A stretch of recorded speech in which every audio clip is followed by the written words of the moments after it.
Happy Friday, everyone. This is a special episode of the Ask Pastor John podcast, and it comes to you in partnership with the Gospel Coalition. Today, our guest, Dr. Don Carson, joins us. He is the co-founder and president of the Gospel Coalition. He is also the editor of the new NIV Zondervan Study Bible, which focuses on biblical theology themes as they develop in the Bible from Genesis to Revelation. And nobody does this any better than Carson. So we're launching a little occasional series of longer episodes where I'll call Dr. Carson, and he will riff on a certain theme in biblical theology.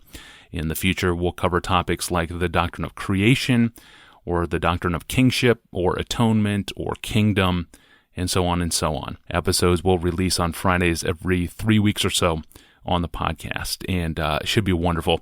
Let's see if he's home first. Don Carson.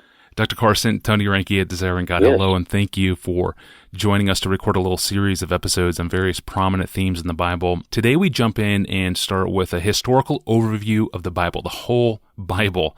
Tell us the story of the Bible in one shot. Are you ready? Yes. Of course you are. All right, take it away. Okay, here we go.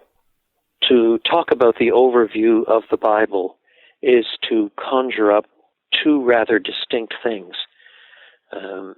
On the one hand, there's the Bible as we have it, with Old Testament and New Testament, and its division into various categories.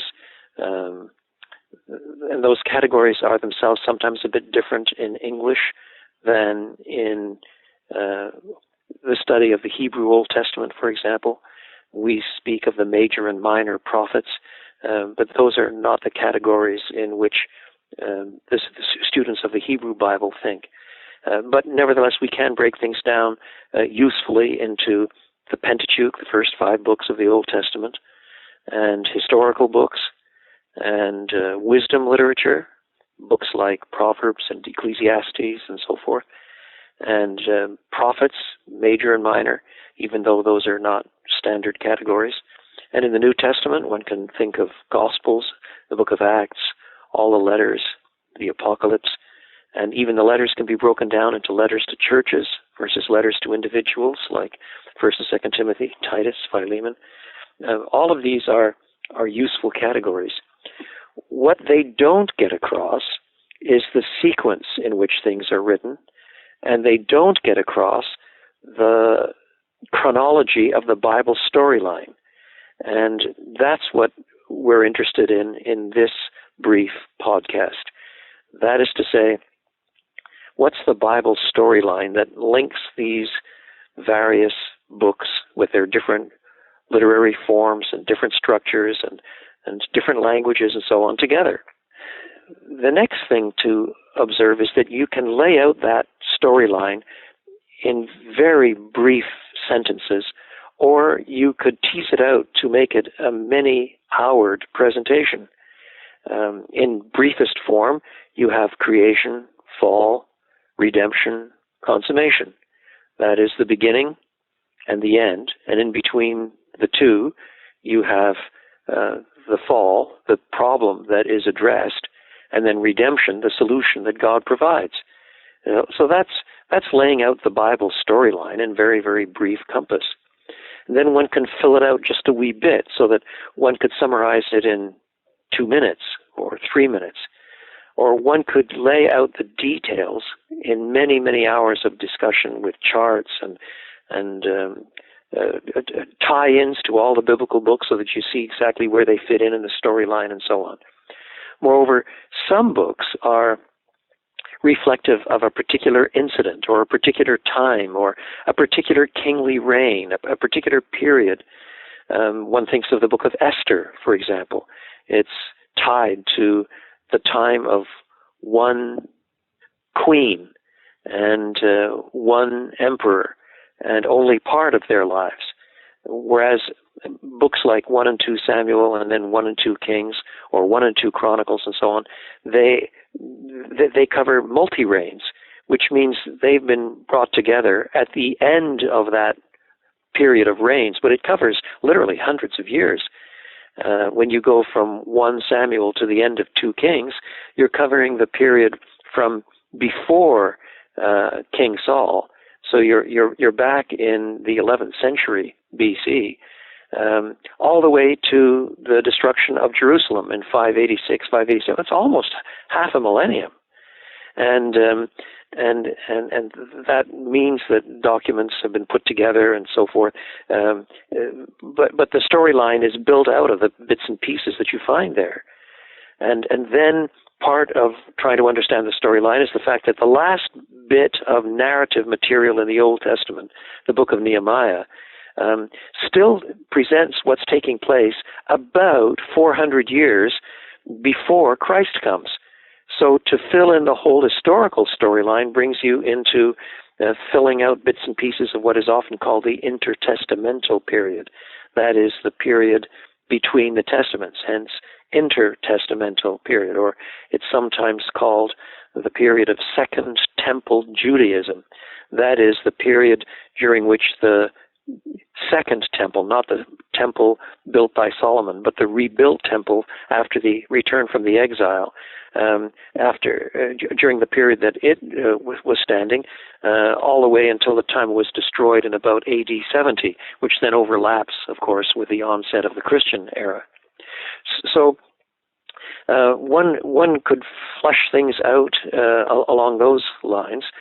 What I propose to do for the next few minutes is to take an in-between step, to fill out the Bible storyline and indicate some of the ways the biblical books get locked in, because the more of that storyline you know, that you've memorized, that you've understood, then the easier it is to tie in particular books to that storyline and see where they fit. So we begin with creation.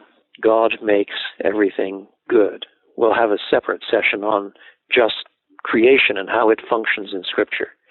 And then comes the fall, rebellion against the Creator, and with it death and decay and destruction. Eventually that leads to judgment. The sin is so severe and God is so righteously angry that he sends the flood. That's Genesis 6 to 9, roughly.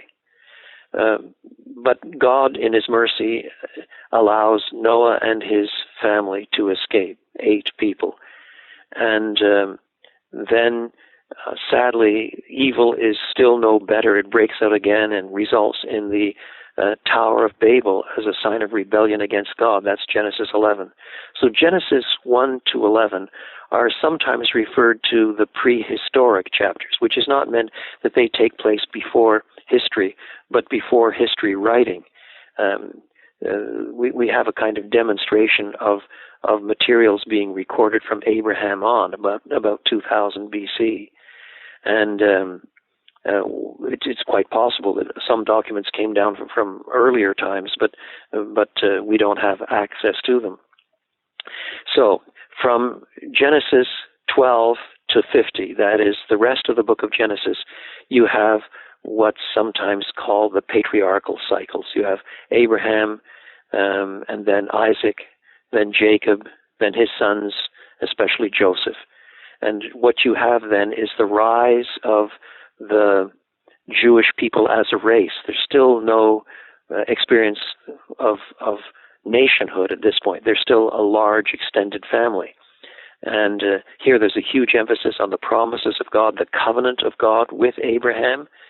One can argue that God made a covenant with Adam in the garden, but we'll come to that briefly when we consider creation more closely. So here you have the Abrahamic covenant, which is picked up in the New Testament. We'll return to that. And by the time you come to the end of the book of Genesis, then the people of God, the Israelites, are about 70 strong, plus some further children as they're born in Egypt, down in Egypt, with one of the brothers, Joseph, being, let's call him a prime minister. And that sets the stage for what takes place hundreds of years later with an emperor who rises, an Egyptian pharaoh who rises, who has no personal knowledge or even particular recollection of Joseph. Too much time has passed. The Israelites have multiplied. They're viewed as a threat. And so gradually imposed servitude is demanded, and eventually that leads to outright slavery. And that sets the stage for the second book of the Pentateuch. That is the book of the Exodus. And here, the first half of the book is really the account of the birth of Moses, and then is becoming a young, trained man in the courts of Pharaoh, brought up by Pharaoh's daughter, but still racially feeling loyal to fellow Israelites and loyal to God. He behaves foolishly as a young man and finds himself fleeing for his life into the backside of the Midianite desert, where he's a shepherd until about the age of 80.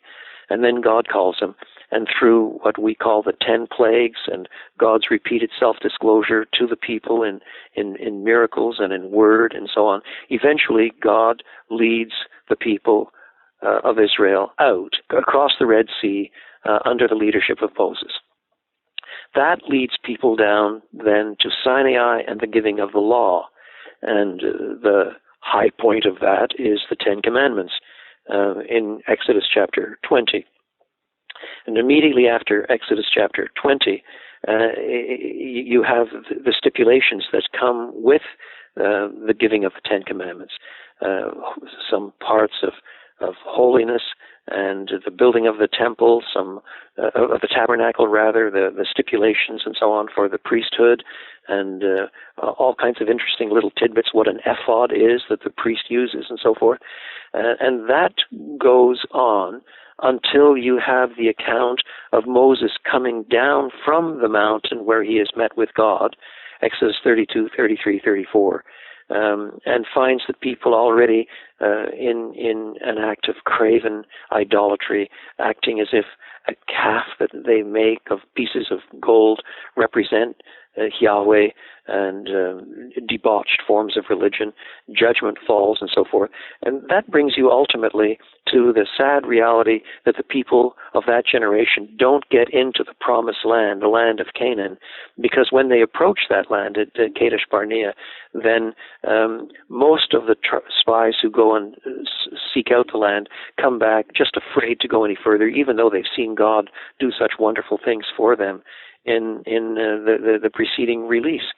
And so that generation from 20 and up dies off through 40 years of wilderness wandering. And Moses himself doesn't get into the promised land because of some acts of bad temper and want of faith. So he dies at the end of the Pentateuch himself. He doesn't get into the promised land. Then Exodus is followed by Leviticus with a lot of laws, many of them ceremonial, some of them highly memorable moral laws like you shall love your neighbor as yourself. But now you're introduced to the heart of the priestly, sacrificial, ritual system with lots of emphasis on the Day of Atonement, especially in Leviticus 16, and Passover laws and holiness code and so forth. Numbers lays out the numbering of the people and what will be distribution of land once they get into the promised land. Deuteronomy is a kind of review, Moses calling everybody back to faithfulness as they get ready to enter the promised land after all kinds of little historical vignettes of what has taken place in the 40-year gap. And then Moses himself dies in the last book of Deuteronomy and is buried by God himself at a place that nobody knows about on Mount Nebo. So that's the Pentateuch. And in one sense, you see, it ends with discouragement. God promises blessings and cursings. The blessings upon those who obey, curses upon those who disobey, and guess which way it's going to go. It's indicated even by the fact that Moses himself, called the meekest man who ever lived, doesn't get into the promised land. And so the promises of grace that are scattered through the book have to be taken seriously. To speak, as many do, of a kind of Deuteronomic theology, as if it's all merit, blessing, and curses, depending on how you do, is too reductionistic because those blessings and curses issue in constant picture where, in fact, the curses come to the fore and people fail again and again and again, driving you to grace. Then Joshua and Judges. Joshua brings the people into the Promised Land, but Judges shows that in the following years there are cycles of depravity that bring the people down again and again and again. When the people get desperate enough, crushed by local peoples, then God raises up a judge, and the people are spared again. And a couple of generations later, they've slunk into the same sort of idolatry and immorality. Until the book ends, again, with bleakest despair. In those days, there was no king in Israel. Everyone did that which was right in their own eyes. And so you begin to say, what we really need is a king who is just and right and true. And so during that period of the Judges, you also get the story of Ruth, for example, and other little snippets. Then what you have in 1 and 2 Samuel, 1 and 2 Kings, and then reviewed again in 1 and 2 Chronicles is the movement from the period of the Judges, the last great one being Samuel, to the onset of kingship. And the first king of what's called the United Monarchy, all the tribes together, is King Saul.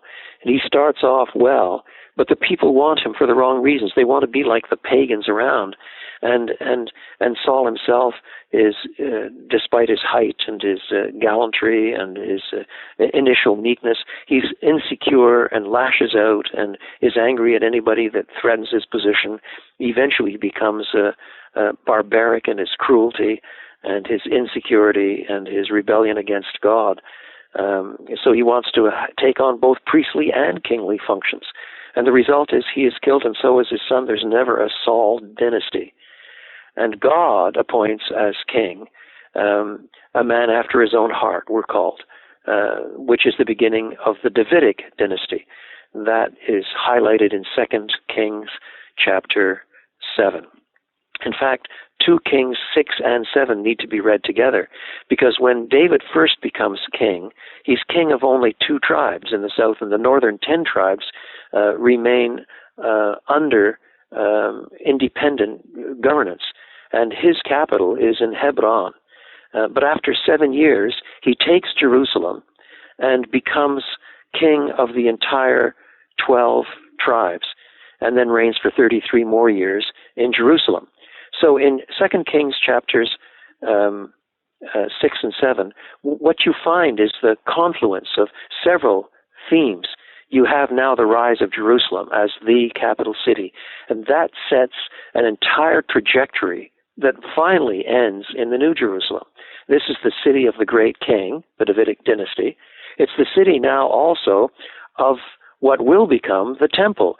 The tabernacle is moved into Jerusalem, and it is never moved out. Instead of being in Shiloh or some other place, moved around a bit within the tribes. Now, Jerusalem, what will be the temple, and the Davidic kingship are all in one place. That sets trajectories that run right through the rest of the Old Testament and find various forms of fulfillment in Jesus. So chapter 6 of 2 Samuel is the movement of the tabernacle to Jerusalem. Chapter 7 is the establishment of the Jerusalem Davidic kingship, a moving thing. And the promise, the groundwork for collecting the materials and the money needed to build the Jerusalem temple, which is undertaken eventually by Solomon in the next generation. So some of these materials are celebrated in Psalms and in other ways too. Psalm 2 is a reflection of the establishment of the Davidic dynasty, looking forward to a faithful, powerful Davidic king. So we can track out more of those bits and pieces, how the Davidic kingship develops in other podcasts. But right now we need to focus on the storyline itself. So Solomon then follows David, and when he dies, his son Rehoboam wants to act powerful, but succeeds only in dividing the kingdom between the northern tribes, Israel, and the southern tribes, based in Jerusalem. So Rehoboam now is king in Jerusalem, but of only 2 tribes. That's all. And the northern tribes develop their own king dominion. First of all, under Jeroboam the son of Nebat, and he picks up the tag Jeroboam the son of Nebat, who taught Israel to sin. And in order to prevent these people from going regularly to the temple in Jerusalem, and thus maybe having a divided political allegiance, he establishes 2 temples, one way up north in Dan, and one in the area that is eventually called Samaria, just north of Jerusalem, but in the 10 tribes. And so there is idolatry and more and more multiplication of gods as the people maintain some kind of loose allegiance to Yahweh, to God, even while multiplying gods on every side. And in the north, the accounts that are told in 1 and 2 Kings and in 1 and 2 Chronicles and so on are really pathetic. Each dynasty lasts only 1, 2, 3 generations and then bumped off by somebody, and there's a murderous rage, and all their kids are killed because there's a fear that somebody from the old dynasty will take over again and so forth. And eventually, under the press of horrible idolatry, God sends in the Assyrian army, and the Assyrians capture the leadership and transport it off to the ends of the earth, to Assyria in the far north, about 721 BC.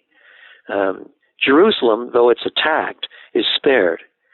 And eventually, by the time Jerusalem's sins have been multiplied and multiplied, then by that time the regional superpower is no longer Assyria, it's Babylon, which is taken over from Assyria. So Jerusalem is sacked in 586 BC, and the temple is destroyed. And under Nebuchadnezzar, their leaders are transported in 3 successive waves, culminating in 586 BC. Now, it's within that framework that it is helpful to read the opening lines of the prophets. So that you start reading Isaiah, for example, and the opening verses tell you that what takes place in Isaiah's prophetic ministry is under the reigns of so and so and so and so and so and so. And Isaiah himself lives during the time of the Assyrian power, but prophetically he looks forward to what's going to take place under the Babylonian reign as well, so that his vision covers something like 150 years of what will take place. And he foresees not only the destruction of Jerusalem, but he foresees also eventually not only the exile, but the return from the exile, when God will bring salvation to his people. And in the far, far, far distance, like the distant mountains peeping over the near mountains, he foresees ultimately a new heaven and a new earth that's going to change the rules of the game entirely. So in prophetic words then, now Isaiah envisages a time when a Davidic son is born. A son is born, a child is born. He will reign on the throne of his father David. Of the increase of his kingdom there will be no end. There's a promise of the Davidic dynasty. Yet at the same time, he will be called the Wonderful Counselor, the Mighty God, the Everlasting Father, the Prince of Peace. We need to track out that Davidic dynasty theme in the Old Testament. Meanwhile, then the people of God go into exile, and around the years before the Jerusalem people are carted off to the Babylonian Empire, Jeremiah is preaching in Jerusalem, and Ezekiel is preaching in Babylon, carted off by an earlier wave. And they're both saying the same thing. They're both saying the people must not rebel against Babylon. If they do, they're going to be destroyed.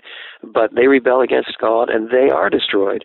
And the huge messages of Jeremiah and of Ezekiel are that the people are so wicked that destruction and exile are inevitable, and the only hope at the end of the period of exile is that God himself brings them back and provides a redeemer for them. So when the people start returning, then you have the ministry of the so-called post-exilic prophets, people like Haggai, who preaches to tell the people who are returning that they really need to build the temple right away. That's the center of the meeting place between God and human beings that God himself has ordained. And so a small temple is rebuilt in Jerusalem.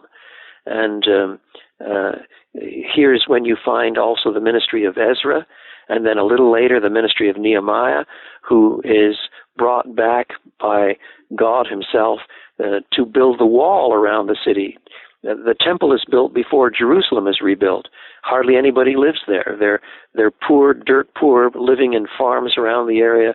But the temple is there and is operating in a low-key, unfaithful, miserable sort of way until Nehemiah, strengthened by God, rebuilds the city wall despite a lot of opposition and invests in a repopulation program to get people inside and build up the city again. And that's when you find the final storyline of the Old Testament under the ministry of Nehemiah. So you have a number of post-exilic prophets writing and preaching at that time. That is, prophets preaching to the people of God post the exile. So you have the pre-exilic prophets like Jeremiah and Ezekiel and Isaiah, and the post-exilic prophets. Right at the turn of the period is Daniel himself, and then post-exile people like Haggai and Zechariah and Malachi. And then what happens in the period between the Testaments is hundreds of years when the people are really under one regional superpower or another. After the Assyrians, as we've said, come the Babylonians. After the Babylonians come the Persians, and it's under the Persian Empire that the Jews are allowed back into the Promised Land. There was a reversal of imperial policy, and a lot of people who had been transported are allowed back into their own lands, including the Moabites, for example. It wasn't just the Jews. And God faithfully thus brings his people back to the land. But the Persians are eventually taken over by the Greeks. And then the Greek Empire dies when Alexander the Great dies in the last third of the 4th century BC, and his land is broken up into 4 regions led by 4 former generals. None of this is found as history in the Old Testament, but some of it is predicted by the visions of Daniel. And eventually, Israel finds itself squashed between a general in the south in the land of Egypt and a general to the north in the land of Syria, and they're caught in no man's land in endless struggles. And eventually, a wicked general in the north, in the 2nd century BC, a man called Antiochus IV Epiphanes, he decides to impose imperial paganism on Jerusalem. He makes sacrifice in the temple to Yahweh, to God, a capital crime. Owning any part of Torah is a capital crime. Observing the Sabbath is a capital crime. And he intends by terror to impose paganism on the people. And what happens is he kicks off a bloody civil war that is characterized by endless guerrilla struggles. People can read about that for themselves in the writings of Josephus, a 1st century AD historian. And the bloodiest part of that takes place 167 to 164 BC. And eventually the Jews become strong enough that there's a set piece of battle by the Orontes River, and the Assyrians are beaten. The Syrians, rather, not the Assyrians. The Syrians, under Antiochus IV Epiphanes, are beaten. And for the first time in half a millennium, the Jews have a right to reestablish the Davidic kingship. But is that what they do? Nope. Rather, the guerrilla leaders themselves take over. And so when they have a right to reestablish the Davidic kingship, they don't do so. And a century later, in 63 BC, the Romans take over. And so the people are under the oppression of Rome now, the Roman Empire. And that's the way it is with a regional local puppet called Herod, who is operating under the aegis of the Roman Empire when Jesus is born in Bethlehem of Judea in fulfillment of the prophecy of Micah. So Jesus is born then under Roman imperial rule and lives, serves, dies, rises again. And the exact date of his resurrection, some think it's about AD 30, some about AD 33, but certainly in that period. And then the church explodes in numbers, first of all, in Jewish circles, then in Gentile circles, until you have the ministry of Paul and others, with the church expanding throughout the Roman world.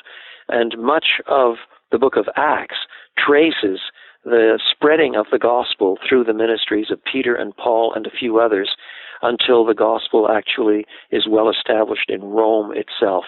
And thus, although not politically threatening the Roman Empire at this stage, nevertheless demonstrating that, as Jesus puts it at the end of Matthew, all authority is given to him in heaven and on earth in the wake of his death, burial, resurrection, and ascension.